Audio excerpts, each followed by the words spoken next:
Hi, this is Ellie from the Dark Imp. Today I'm going to show you how to play a two-player card game called Brigadier. Now, Brigadier is more advanced than most card games I put on this channel, but it's absolutely brilliant. It's the best card game for two players ever. And I've been searching for it online and I can't find it. Maybe it's called something else to everybody else. This is one of the problems with card games. It's hard to know. We call it Brigadier, and this is how you play. Two players each need a deck, a standard deck of 52 cards. You remove the jokers. You're going to count out 13 cards and give them to the other player. So I've already done that with the other deck. 1, 2, 3, 4, 5, 6, 7, 8, 9, 10, 11, 12, 13. Give those 13 cards from your deck to the other player. And here I have 13 cards from the other player. We'll put it that way round so it mirrors. So you're going to be sitting opposite your opponent in Brigadier. Then you take your own deck and you're going to deal out 4 cards from the top of your deck. And you're going to put them in a line down the table with a sorry, that shouldn't have come off that deck, and then the other player is going to do the same. So you end up with 2 lines of 4 cards down the table with a space in the middle between them. This is our play area and we're going to build off this. Now normally I would have my cards down here off the screen in front of me, my deck and my claw, and the other player would have their deck and their claw at the other end of the table. But to give us a close-up, and it's a bit long and thin for a landscape video, I've just offset it to the side so you'll be able to see.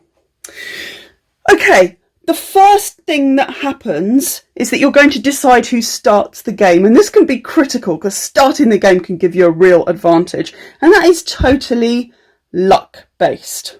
So, what was the first card I put out? It was the 3. What was the first card the other person put out? It was a 7. The person with the highest card that first came off their deck is the starting player. So in this case, the player across from me, where I am now, will start. In Brigadier, you're attempting to get rid of all of the cards in front of you, both the cards in your deck and the cards in your claw. Each turn, you're going to turn over a new card from your deck, and you're going to play it if you can. You may be able to turn over multiple cards from your deck and possibly also from your claw and play them on your turn. As soon as you get to a card from your deck that you can't play, you're going to discard it into your discard pile, which usually goes in between your claw and your deck. So you're trying to get rid of all these cards. Well, where do they go? They go onto the tableau here. Now, whenever we find an ace, they're going to go in the middle here. So it doesn't matter which order. The first ace might come out here, and then the other ace of the same suit, because we've got 2 decks here. So if you've got an ace of spades here, you're going to put the other ace of spades here when it comes out. And when we've got things here, when we uncover cards that can go here, we must place them. You cannot choose not to place them. That is the thing that makes Brigadier so exciting, so tense. You must place something. Not only that, you must place it in the simplest, quickest way that you can. So now we don't have any aces, nothing can go into the middle. We need to build up from aces on our foundation. So we're going to use these cards at the side in order to get more cards out. So this is a sort of tableau we're going to build on. Now on the tableau, what you're doing is you're building down from each card, down in number, and the opposite colour. So on top of a 7 of hearts, any black 6 can go. On top of a jack of clubs or of spades, any red 10 can go. Now The reason the starting player usually has an advantage is because often there are things that will go straight away on top of each other, making very valuable spaces. And here we've only got one at the moment, but the 2 can go on top of the 3. The red 2 go on top of the black 3, and we never put it completely on top. We always need to see what card is underneath. So you have to be very careful to offset them so they're splayed and you can see everything underneath. Now, at the beginning of your turn, you're allowed to do that before you even turn over a card. And I would always recommend that you do so you can see how much space you've got before you start. Okay, so it's this player's turn. They're going to turn over both cards in their decks, in the claw and in the deck, and they can see what they can place. Now, nothing will go onto another card here. Well, first of all, we must check we haven't got an ace, because that's the first thing that's got to happen. If we get one, we haven't got one. Nothing will go directly onto any of the other cards, but we have got a space. Now, I would always place the card in my claw out before the card on my deck. And the reason that I do that is because I don't discard that card on my claw, and as you'll see in a minute, it can get a bit clogged up because your opponent can throw things on top of it and make it very difficult for you. So in this case, I'm going to put out this 9 into the space, and then I can turn over the next card in my claw, and that will go as well. Hooray, I can put that out. Now we've got the 10, and again, hooray, that's going to go over there. And now look, I can make a space with the 9, and I've got another space. Now in Brigadier, you can never move a whole stack.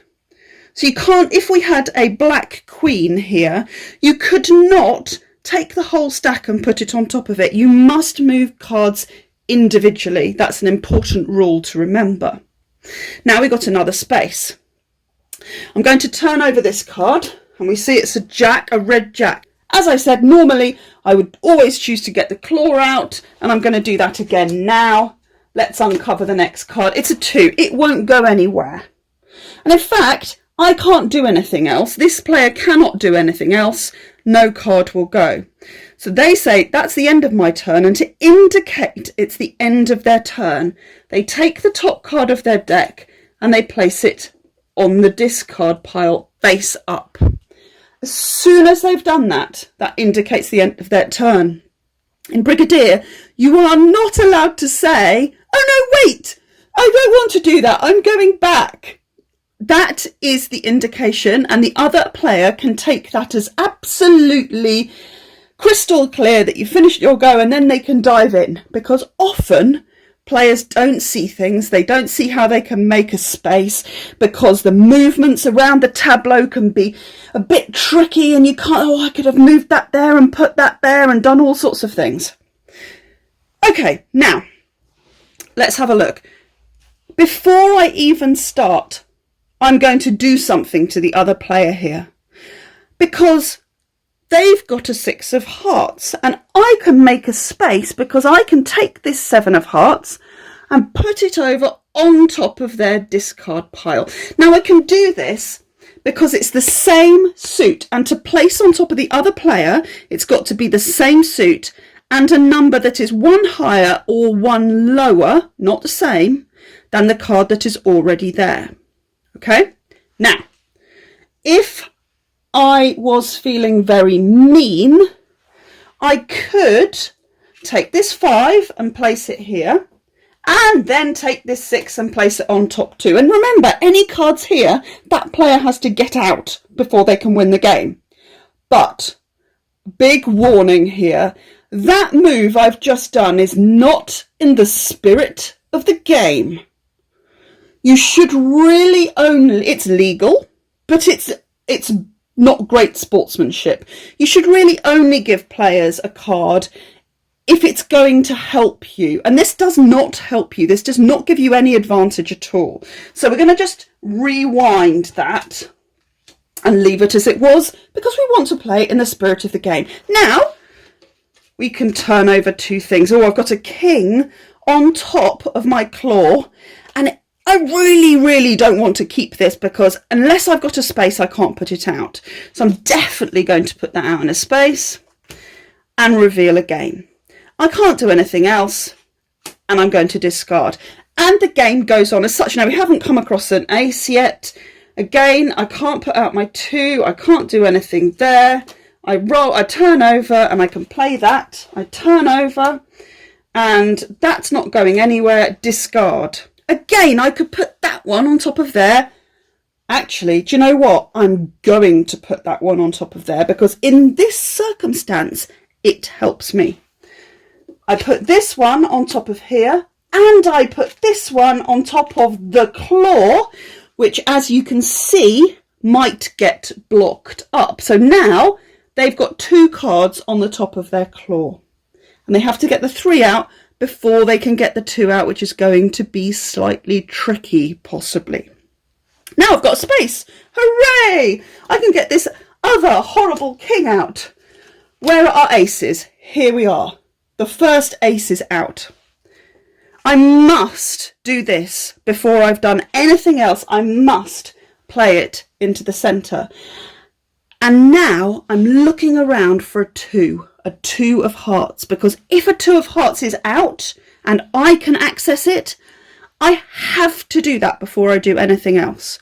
There's a 2 of hearts there, but it's not my card. I can't do anything with it. So I leave it. There's no 2. I can't do anything. I'm free to continue my turn. Can't do anything with that. Can't do anything with that. Discard that there. Now this player, if they haven't been concentrating, might turn up a card. And at that moment, here is where the tension really comes into play. The other player can knock, rap on the table, knock loudly, one sharp knock. And when they do that, that means you haven't done something that you must do. And that player's turn is over. And normally they would discard this card that they just turned up. But in this case, they're not going to do that because the reason that they have failed is because they have not placed this card out. Now, the first card, the card that is top of your discard pile, is always in play at the start of your turn. And that is why this card is available to place out. The card below is not the top of the discard pile. It's only the top card at the start of the turn that's available to play.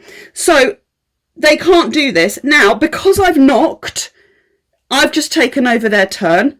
Now it's my turn. And I feel very pleased because I've knocked. And in Brigadier, there are 2 ways to win. No, there's only officially 1 way to win, if you get all your cards out first. But in our family, we're always talking about the moral victory.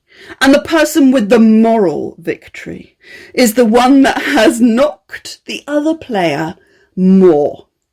So if you manage to get through a game without being knocked, or having been knocked less, you have the moral victory. And I can tell you, my dad will be stewing for days about having been knocked a couple of times and blame his age. Right, so now it's my turn. Will this go out? No. Can I do anything? I don't have any access to the 3, and therefore I play. Oh, I don't want to play there. I have to, because that would be discarding, and that would be the end of my turn. I have to turn up and place it on the deck. And this one will go. And we carry on like this, you see. This one won't go. Can't do anything with it. Going to discard it. This player, having learnt from their mistakes, this one is now available and it is coming out. No 4. Quick scan. Is there a 4? No. Turn the next card up. It's a 5. Can't do anything with that. Discard it. The game carries on. Now, the reason that Brigadier is so interesting is that whilst at the beginning of the game, it's fairly straightforward to scan for the 4 of hearts, As the game progresses, you've got multiple piles. Sometimes you've got 6 different piles that are waiting for something. And sometimes you can see a card buried down in a splayed place in the tableau, and you can't get to it because you can't make enough spaces. And as soon as you can make enough spaces, you must get that particular card out. I'm pointing to this one. There is no... If this card was on top of a pile here and we got all the other cards out, I would be having to get to this jack. I would be required to get to the jack if at all possible. And that would mean clogging up spaces with other things from the tableau rather than using the spaces to put my own cards out, because the cards in the middle always take priority. You continue. If you get to all the way up to a king on top of a pile, you can turn that pile over so you can see that it's not waiting for any cards. And as soon as one player has all their cards out, they have won and the game is over. That's Brigadier.